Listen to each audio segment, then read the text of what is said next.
Okay, so let's just talk about the conditional probability. This is our next topic.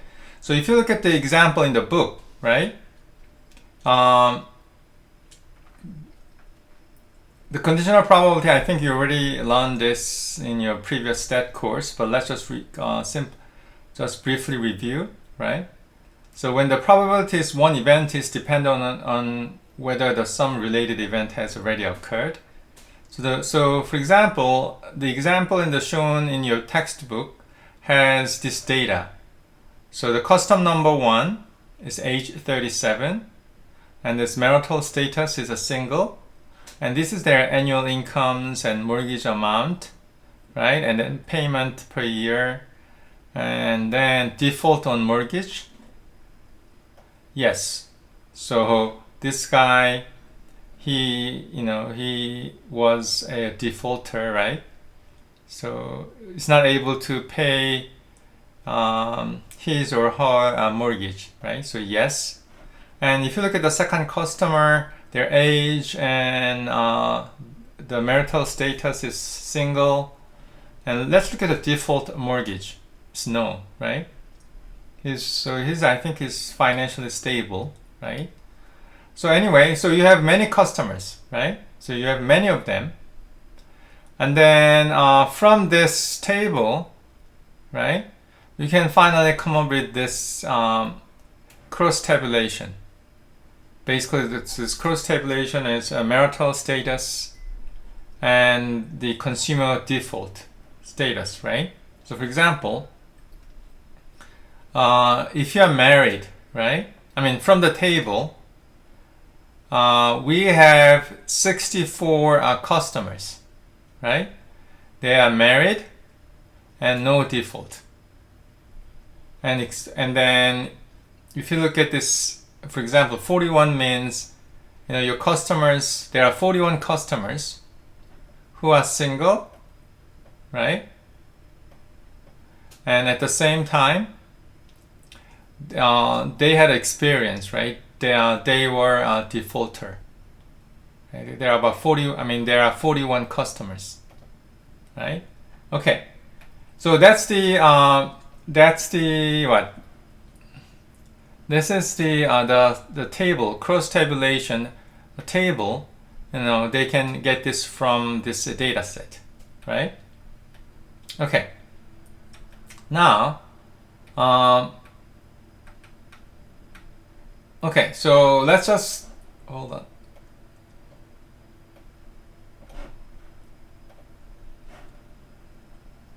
So go to the chapter 4, right? Let's see, the chapter 4, conditional probability. Okay, so these are the conditional probability, right? So I talk about this table, right? Table 4.4. Let's just first get this data file. So download, right? So as you see, okay, so first let me just open this data file. Okay, so once I download and open this data file, as you see, like this is a customer number. So there are how many customers? It's many. Looks like there's many. Okay, so you have about 300 customers, right? So from this data, right, you can create what? You can create the cross tabulation, right? Table. I mean, and so you can use a pivot, right? Pivot table. So I'm gonna create this pivot table. Insert. I go to the pivot table, right? And then select the table or range. I'm gonna select all this. Oops. Sorry. Pivot table, and for the select.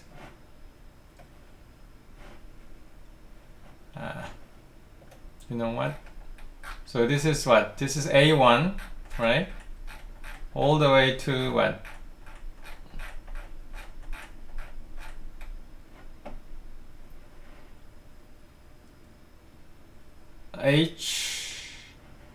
H301, okay.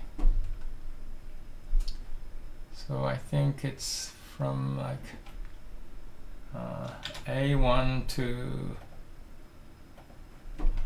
H.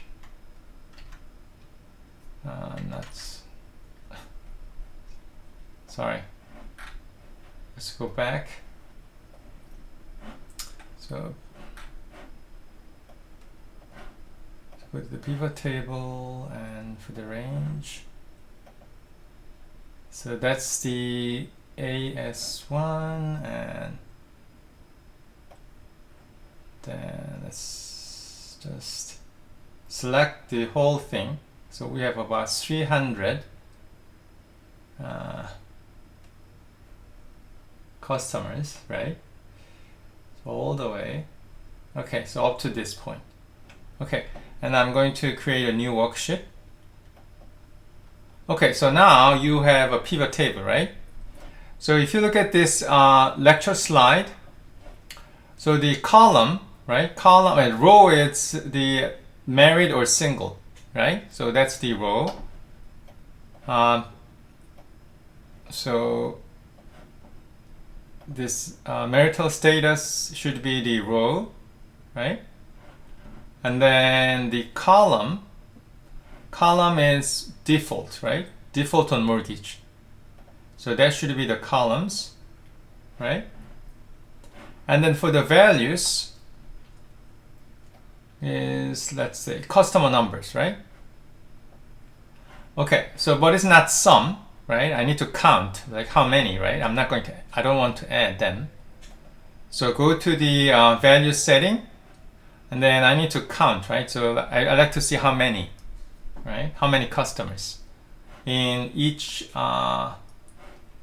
category, right? So count. Okay. So this is the pivot table that I created from the data set, right? So now we have this this data, right? This cross tabulation, right? Okay. Having said that, now we need to create this conditional probability, right? So okay, so now let's take a look at this slide. Okay, let me first write this down. Okay.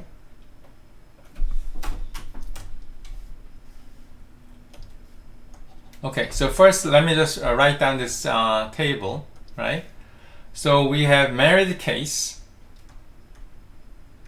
right? I'll just denote this as M. And then we have a single, right? I just denote this as a S, right? Okay.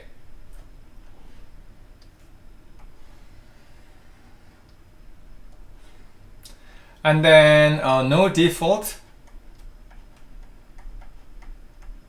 And then we have a default case, right? So I'll just denote this as a D. And so it's no default is not default, right? So I'll just use the complement, D complement. So this is a D complement, right? So it's not, it's no default, okay? And then I have some number, right? So if you look at the number, the total, right? So if you look at this column, there are 64, 64 and then what? 116. So if you add this 64 plus 116, you will have 180, right? So that's a total. And then for default case, you have a 79, right? And then you have 41. So when you add 79 to 41, your total case is what? 120, right?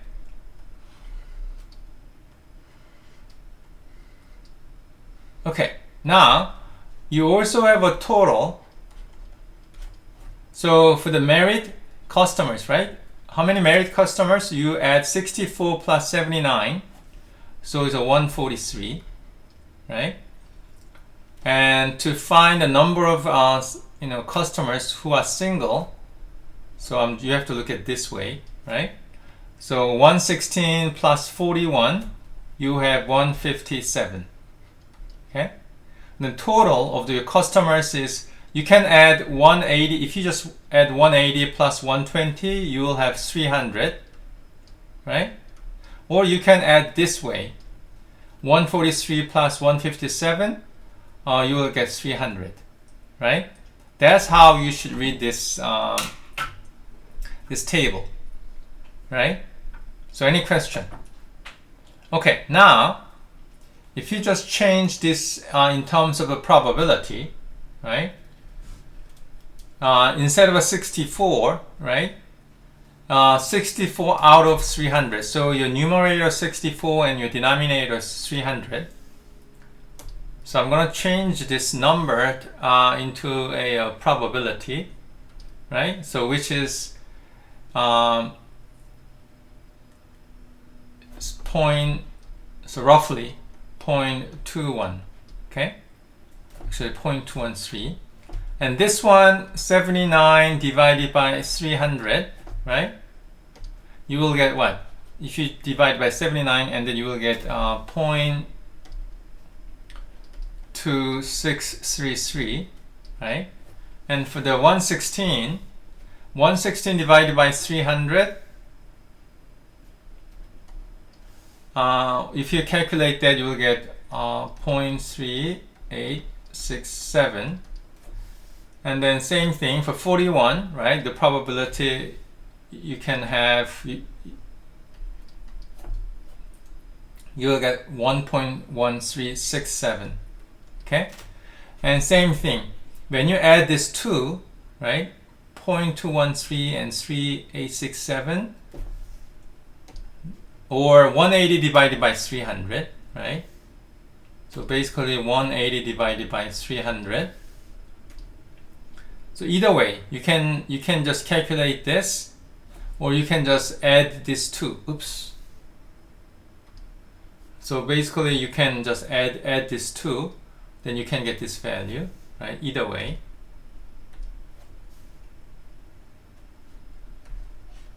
So the value is what?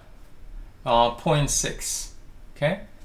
And etc. So basically I'm just you can fill out this table with the probability values, right?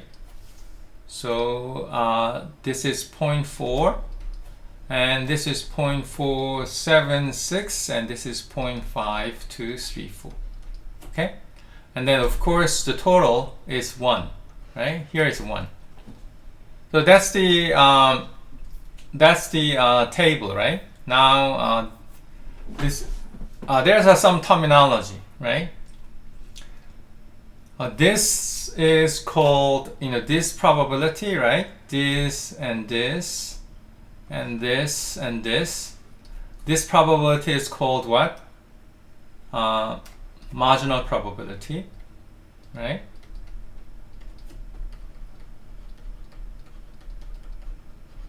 And then this one, right? This guys, the blue ones, right? And this blue one is called a joint probability.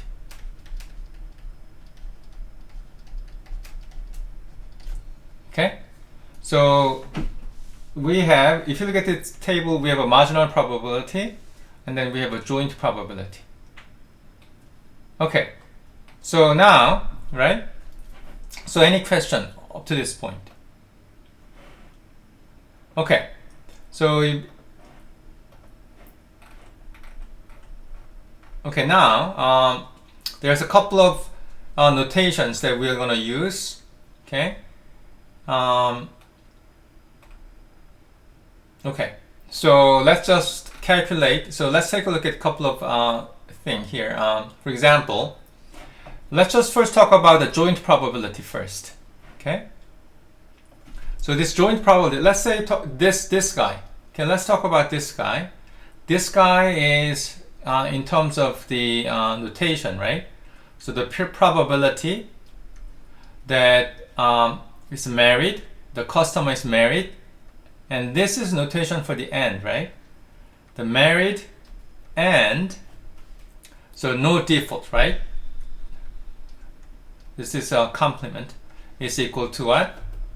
0.213, right? That's the notations. And then what about this one? This one is the probability that is married and default case, right? And that is 0.2633, right? So that's the notation for the joint probability. Okay, now what about the marginal probability? Okay, so marginal probability example is okay. So the marginal probability, the example is the, like for example this. Okay, so I can ask you to, or if your homework assignment is, you'll be asked to find, for example, find this. Okay, so this means please find the probability that the customer defaults on mortgage, right? The customer defaults on mortgage given, right? So this is given that the customer is married, right? So what is the formula for this? Is like, okay, the general formula is, for example, P A given B is equal to what? PB is the, you have to be in, this PB is in the denominator, right? And then P, A, and B. So that's a general formula for the conditional probability. So find the probability that what? The customer defaults on mortgage given what? Your customer is married, right? So you have to find the probability, and this is equal to what? This is equal to the probability that is PM, right? And then probability that is D, N. So this is N, right? And M, right? So what is the PM in this case? Okay, so first of all, immediately we know that PDM, right? Okay, so the probability is D and M, right? So that is the, where is the blue? Okay, D, default, right? And then M is a married.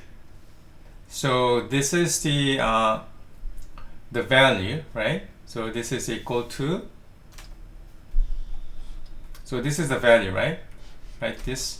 So it's a 0.2633 because this is the probability that is your customer's default on mortgage and is married, right? And then the PM, then you have to, so then you have to look at the marginal probability, right? The probability that is your customer's, is male. So if you look at the married, right, male. And this is the what? This is the PM, right? And by the way, this is what? This is a probability that is a single, right? So this is a marginal probability. If you look at this, this is what? This is a probability that your customer defaults on the mortgage, right? No default. Sorry, does not default on the mortgage. So this is not, right? And this is the PD. This is the probability that your customer defaults on the mortgage, right?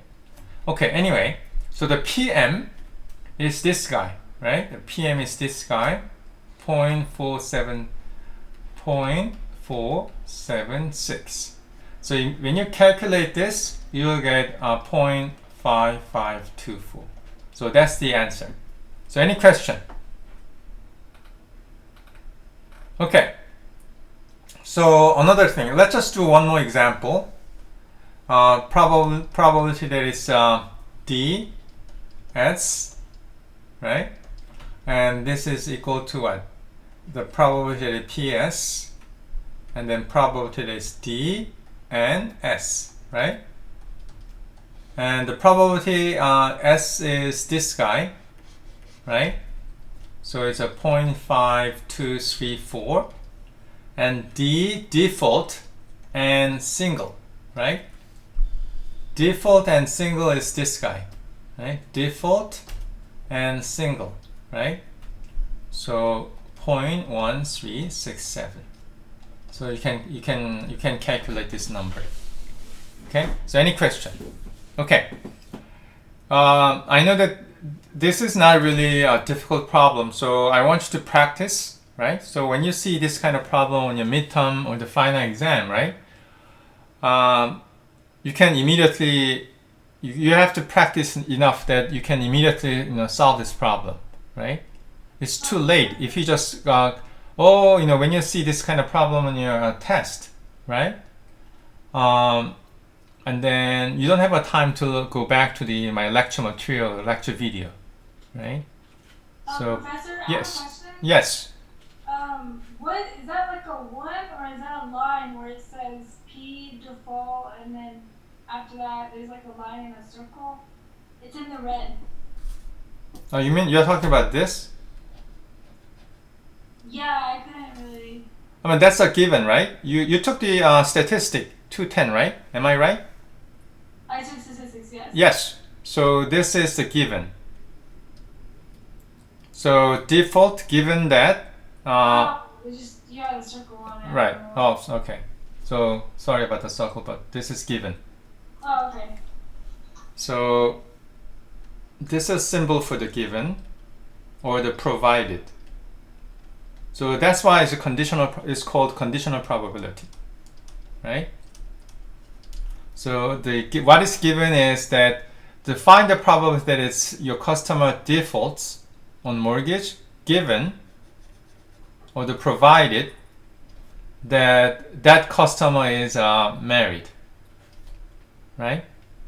So that's a sign for the given or the provided, and that's why it's called conditional probability. Okay. So let's just take a 1-minute break.